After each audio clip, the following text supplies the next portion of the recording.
En Guinée, l'exploitation minière représente environ 13% du produit intérieur brut et près de 80% des recettes d'exploitation. Mais malgré cela, plus de la moitié de sa population vit en dessous du seuil de la pauvreté selon les statistiques disponibles en 2012.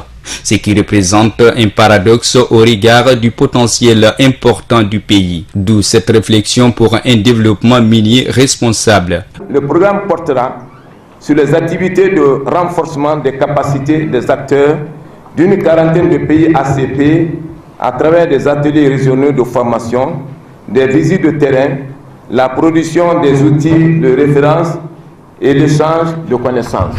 Les minéraux de développement négligés constituent la matière première de base dans la construction des infrastructures, mais aussi sont source d'emplois et de revenus dans les pays en voie de développement. C'est pourquoi ce programme triennal vise à améliorer le profil et la gestion des minéraux de développement.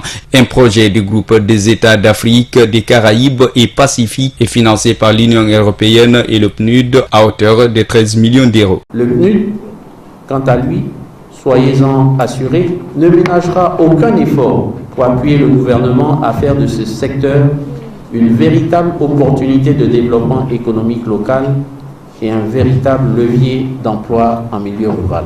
Il est de la responsabilité de l'ensemble des parties prenantes d'assurer une consultation participative et exhaustive pour garantir transparence et redistribution des revenus à niveau local et national. Le département des mines et de la géologie s'est dit déterminé pour la mise en œuvre de ce projet afin de booster ce secteur. Partout où il y aurait des obstacles, nous serons là pour accompagner à lever ces obstacles. Donc j'invite les participants, toutes les parties prenantes, à œuvrer dans le sens de l'identification de toutes les opportunités pour que l'efficacité soit de mise dans la mise en œuvre de ces projets. L'efficacité, c'est que les actions ciblées soient les bonnes. Au terme des 2 jours de travaux, les participants vont élaborer une feuille de route de développement des minéraux négligés sur la base des priorités qui seront définies par les acteurs du secteur.